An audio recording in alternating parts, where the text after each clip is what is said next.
Ethan stepped into the bedroom and froze. His breath hitched, and his pulse pounded in his ears as his gaze locked onto the scene before him. His wife, Clara, lay peacefully asleep, draped over the bare chest of another man. The warm, dim glow of the bedside lamp cast long shadows over their intertwined forms, illuminating the sickening intimacy between them. A shuddering breath escaped Ethan's lips as a tempest of emotions roared through him. Betrayal, fury, heartbreak, all crashing against one another in a violent storm. His vision blurred for a split second, but the reality remained unyielding. He had imagined countless ways his marriage could struggle, but never this. Never the woman he had devoted himself to, in the arms of another man, so comfortably ensconced in an embrace that should have been his. His fingers curled into trembling fists at his sides. He inhaled deeply, forcing the cold steel of logic to overtake the heat of his rage. With a deliberate movement, he reached into the drawer beside the bed, his fingers wrapping around the cold grip of his licensed pistol. His thumb flicked off the safety. He didn't plan to use it, yet, but he wanted them to feel the sheer weight of their mistake. With a sharp exhale, he lifted his foot and kicked the side of the bed with enough force to rattle the wooden frame. "Wake up!" he roared. The man bolted upright, his face contorted in terror, his eyes darting wildly before landing on Ethan. Clara gasped, yanking the blanket up to her chest as she scrambled away from her lover. "Ethan! I can explain," she stammered, her voice laced with panic. His response was ice-cold, cutting through the room like a blade. "You have 5 minutes to get out of my house, both of you, or neither of you will leave alive." The man, Lucas, as Ethan would later find out, stared at him, frozen in sheer terror. Sweat beaded on his brow as he opened his mouth, his lips trembling. Please don't do anything rash," he pleaded. Ethan didn't hesitate. His clenched fist shot forward, connecting solidly with Lucas's jaw. The man let out a strangled grunt before crumpling to the floor in a heap. Clara screamed again, her hands shaking as she reached toward Ethan. "Please, Ethan, listen to me. It's not what you think," he sneered. "Not what I think. Then what is this, Clara?" His voice was sharp, venomous, as he gestured toward Lucas, who groaned on the floor, dazed. Her lips parted, but no words came out. There was nothing she could say, no explanation that could undo what had just been burned into Ethan's memory. He turned his gaze back to the pathetic excuse of a man at his feet. "Get up! Get out!" he commanded. Lucas scrambled for his clothes, muttering hurried apologies as he all but tripped over himself in his haste to escape. The moment the bedroom door slammed shut behind him, Ethan turned back to Clara, his expression unreadable. Her voice wavered. "Ethan, please. Get out." The finality in his tone was inescapable. "Go stay with him. Or whoever else. You've made your choice. Now live with it." Tears streamed down Clara's face, but Ethan felt nothing. He watched as she hesitated, searching his face for a sign of forgiveness. Finding none, she gathered her clothes, sobbing, before slowly making her way out of the house that had once been theirs. 4 days, Ethan barely functioned. He couldn't sleep, couldn't eat. His mind replayed the betrayal in an endless loop, poisoning every good memory they had ever shared. His colleagues at the firm noticed his distraction, but he brushed off their concerns. He wasn't just heartbroken, he was calculating. And when the pain dulled, when the rage settled into something more controlled, he knew exactly what he had to do. Ethan had always been a meticulous planner. It was what made him one of the top investment strategists in Europe. And now, he would channel that same precision into crafting the ultimate revenge. The first step was learning everything about the man who had ruined his marriage. Lucas Reinhard, a second-rate salesman who lived well beyond his means. A private investigator confirmed what Ethan had suspected. Lucas was drowning in unpaid debts, had a history of shady business dealings, and, most amusingly, was involved in another affair behind Clara's back. Next, Ethan turned his attention to Clara. Despite her betrayal, he knew her well. She had a soft spot for grand gestures, for nostalgia, for the illusion of romance. So, he began planting the seeds. Flowers arrived at her temporary apartment. Handwritten notes filled with apologies. Invitations to dinner. Slowly, she began to lower her guard. She believed he still loved her, that he wanted her back. One evening, over an expensive dinner, Ethan presented her with a beautifully wrapped box. Inside was a diamond necklace she had once admired in a boutique window. Her breath hitched, her fingers trembling as she lifted it. "You really want to try again?" she whispered, hope flickering in her tear-stained eyes. Ethan smiled, masking the storm raging within. "Of course. We deserve a fresh start." His revenge unfolded like a meticulously choreographed dance. He played the role of the remorseful husband, but behind the scenes, he pulled every string to destroy both Clara and Lucas. Anonymous messages arrived at Lucas's workplace, exposing his fraudulent activities. His creditors suddenly knew where to find him. His secret affair was revealed to the woman he had truly cared for. One by one, every pillar of Lucas's fragile world crumbled until he was left jobless, ruined, and drowning in his own misdeeds.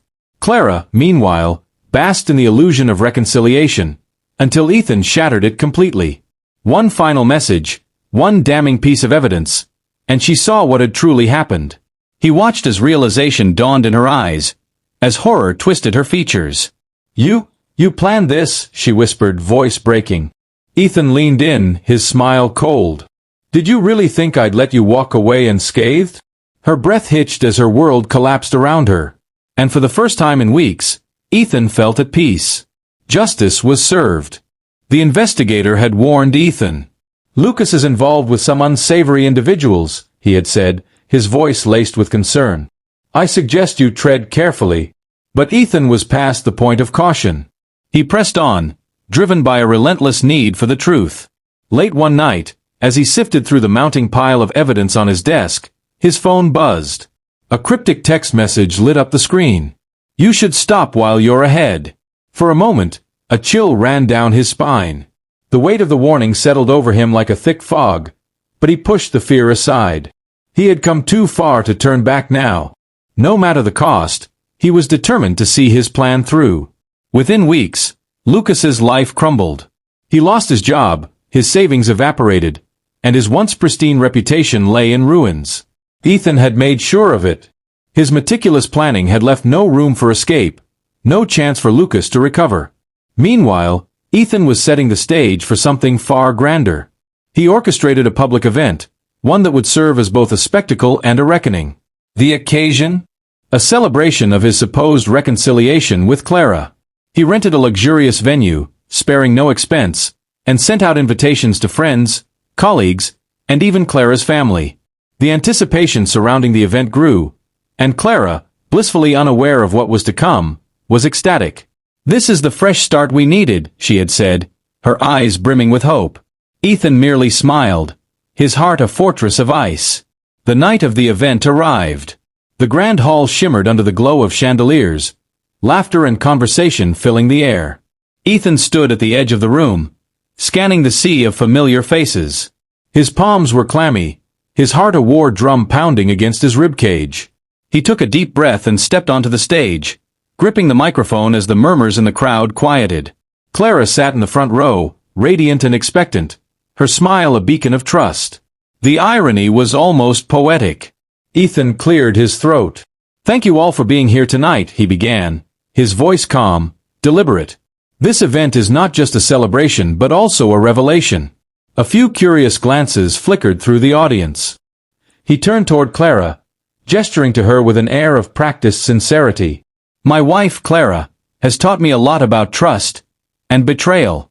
Before Clara could react, the large screen behind him lit up. The room fell into stunned silence as images flashed across the screen. Clara and Lucas together, smiling, embracing, whispering in dimly lit corners.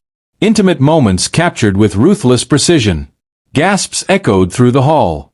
A wave of whispers surged through the crowd, like wildfire consuming dry leaves. Clara's face drained of color as she stared at the incriminating photos in horror. Ethan's voice remained steady. "I wanted everyone to see the truth. Clara, I hope you remember this night as vividly as I will remember your betrayal." The weight of his words hung in the air like an executioner's blade. Then, with a final glance at the stunned audience, he turned away from the microphone. "Thank you all for coming. Please, enjoy the rest of your evening." He stepped off the stage, leaving Clara humiliated and ostracized in front of everyone she had once held dear. The aftermath was swift and merciless. Ethan filed for divorce within days. Their once shared townhouse went up for sale, and the proceeds? He funneled them into a mentorship program for aspiring entrepreneurs, a direct contrast to Clara's selfish indulgences. Her beloved designer wardrobe, a collection she had meticulously curated over the years, was donated to charity. The final blow? He had each item auctioned off, ensuring the money went to causes that truly mattered. Clara, devastated and desperate, tried to reach out. She left tearful voicemails, sent long-winded messages begging for forgiveness. But Ethan had already erased her from his life, blocked her on every platform, ignored her existence. That didn't stop her from trying. One morning, she showed up at his office, unannounced. Her face was streaked with tears, her hands trembling as she clutched a letter, her old wedding ring glinting under the sterile fluorescent lights. "Ethan, please. Let me explain," she sobbed, loud enough for his colleagues to turn and stare. But Ethan didn't even grant her the dignity of an audience. He had spent too many years of his life giving her chances. Now it was over. Clara refused to accept defeat. When her pleas failed, she resorted to manipulation. She spread rumors among their mutual friends, weaving lies about Ethan's supposed unfaithfulness, attempting to rewrite the narrative. She painted herself as the victim, twisting the truth until it barely resembled reality. But Ethan had anticipated this. Every move she made only deepened her downfall. His patience had run dry, but his strategic mind remained sharp. He had one final play. Anonymous tips made their way to Clara's employer, detailing her frequent absences and unethical conduct.